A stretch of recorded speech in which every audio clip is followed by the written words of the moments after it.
दर्शकों नमस्कार। मैं Rajiv Pandey, mutual fund adviser.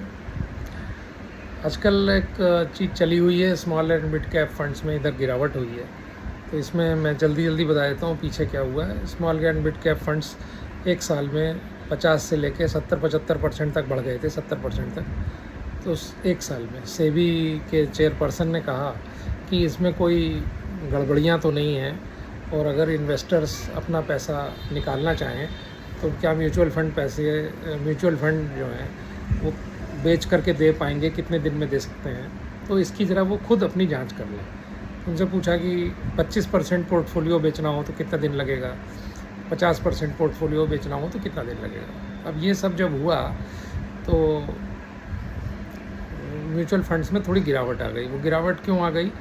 क्योंकि एक तो जो एसएमई के शेयर्स हैं, स्मॉल एंड मीडियम एंटरप्राइजेज़ का एसएमई का एक्सचेंज अलग है, उस पे जो शेयर्स लिस्टेड हैं उनके शेयर्स में ज़रूर थोड़ी सी गड़बड़ी थी। एनएसई बीएससी के कुछ शेयर्स में भी थोड़े, जो बहुत छोटे शेयर्स हैं उसमें गड़बड़ी हो सकती थी।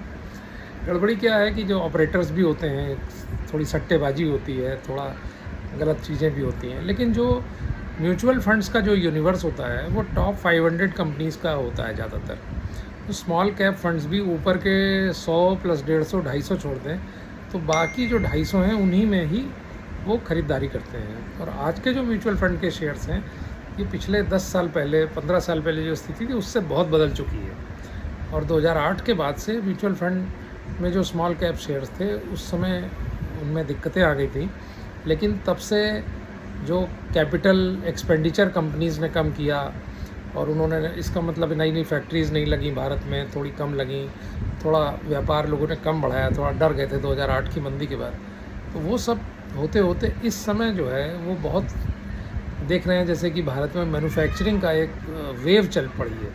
आईफोन भारत में बन रहा है, मर्सिडीज़ भारत में बन रही है, तमाम सैमसंग के और तमाम कंपनियों के सामान भारत में बन रहे हैं। और भारत में एक इंफ्रास्ट्रक्चर का भी एक बूम चल रहा है, सड़कें बनना, डेडिकेटेड फ्रेट कॉरिडोर, और पीएलआई स्कीम आई, प्रॉफिट प्रोडक्शन लिंक्ड इंसेंटिव की। इसी प्रकार से टैक्स सबसे कम किया गया 19 में भारत में।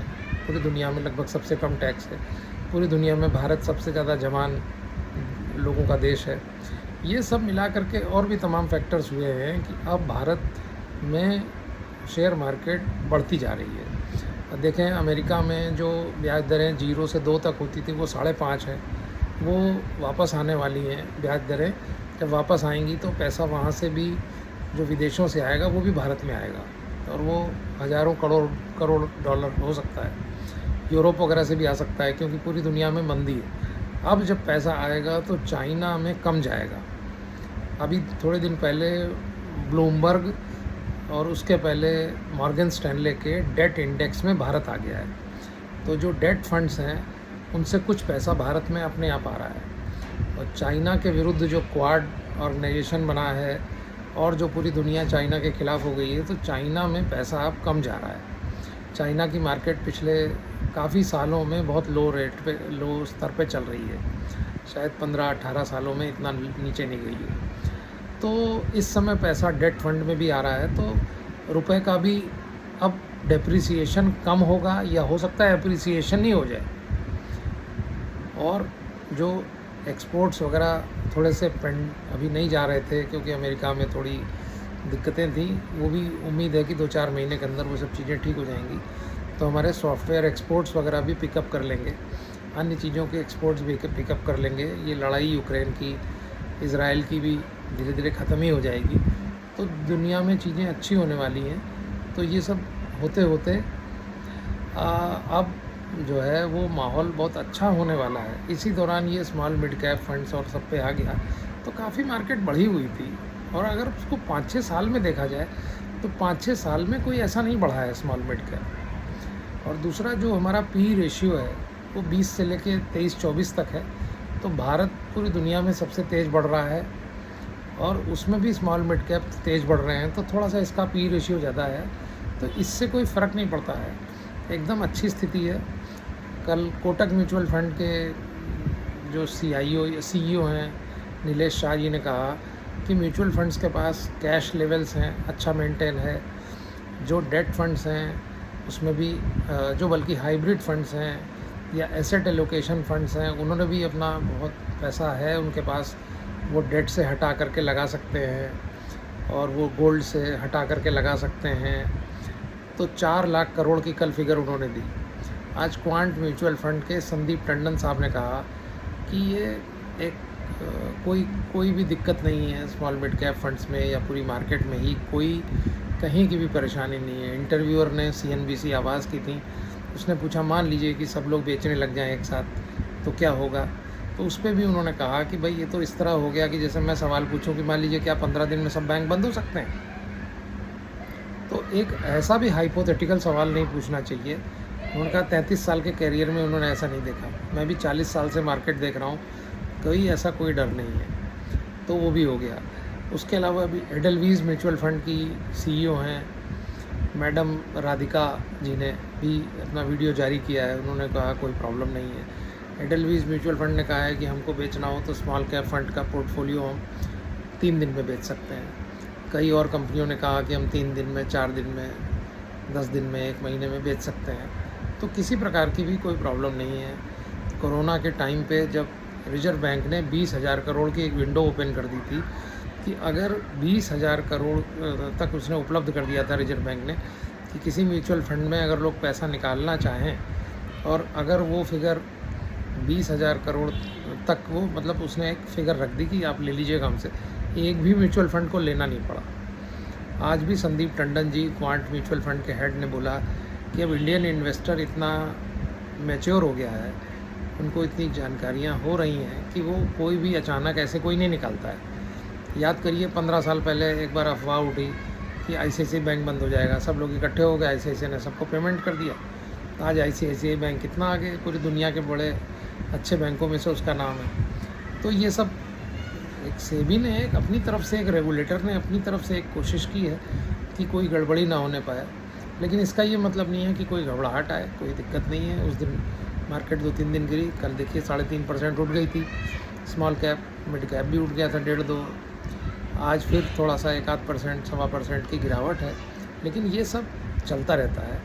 आप जानते हैं कि पिछले 1979 से लेकर अभी तक अगर 100 रुपये भी जमा किए थे तो आज उसकी वैल्यू 72-73 है।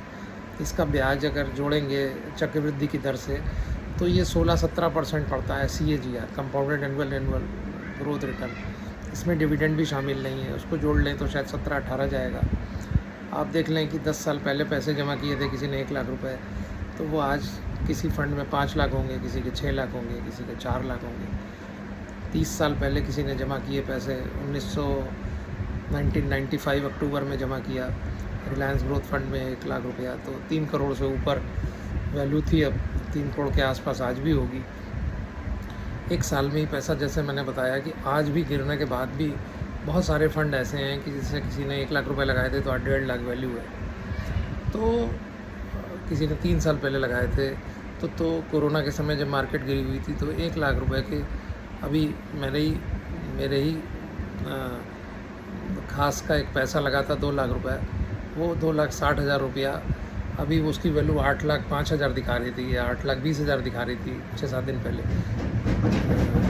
मतलब फरवरी 20 से अभी तक 5 दिन पहले तक, मतलब 5 दिन पहले का मतलब आज हो गया, आज 15 मार्च है मान लीजिए 2024, तो 10 मार्च को देख लें या 8 मार्च को, तो वो चीज़ें जो हैं वो इतना ग्रोथ हो गई है। तो पैसा ऐसा भी हो गया है कि 10 लाख रुपए किसी के 30, किसी के 40 लाख हैं 3-4 साल में, 5-6 साल में भी ऐसे ही बढ़ गए हैं 3-3, 4-4 गुना। तो शेयर मार्केट में पैसा उतना बढ़ेगा जितना कि मार्केट बढ़ती है। मान लीजिए मार्केट के जो शेयर्स हैं, रिलायंस हैं, HDFC बैंक है, बाटा का है, कॉलगेट है, क्रॉम्पटन ग्रीव्स है, जो कंपनियां ये कमाएंगी। अब इतनी बड़ी जनसंख्या है, कितने जूते बिक रहे हैं, इतना कॉलगेट का पेस्ट बिक रहा है, इतना पेट्रोल बिक रहा है, इतने कपड़े बिक रहे हैं कि 15% की ग्रोथ तो आ ही रही है। तो शेयर्स का दाम भी उसी रेट से बढ़ेगा। तो निवेशकों, आप लोग चिंतित मत होइए, और ये एक सामान्य उतार चढ़ाव है, इसमें कोई ख़ास बात नहीं है, और उम्मीद है कि सब कुछ सही रहेगा। यहाँ तक कि इलेक्शन से भी कोई ख़ास फ़र्क नहीं पड़ेगा। चाहे जो जीते चाहे जो हारे, आगे चल के मार्केट लंबे समय तक अर्निंग्स को ही फॉलो करती है। और अगर जो भी आता है तो म्यूचुअल फंड एडवाइज़र्स बताते हैं कि 3-4 साल का व्यू लेके चलिए जब आप शेयर आधारित योजनाओं में लगाते हैं। मैं भी इसी तरह लगवाता हूँ। तो अगर ऊपर नीचे हल्का फुल्का हो रहा है तो उसको बर्दाश्त कर लीजिए और ये लंबे समय में बहुत सुपर रिटर्न देगा। Thank you very much. नमस्कार। हाँ, मैं अपना मोबाइल नंबर बता देता हूँ। मेरा मोबाइल नंबर है 9838638369 और 19 विधानसभा मार्ग पे पांडे इन्वेस्टमेंट्स करके मेरा ऑफिस है। मेरी वेबसाइट है goformf.com।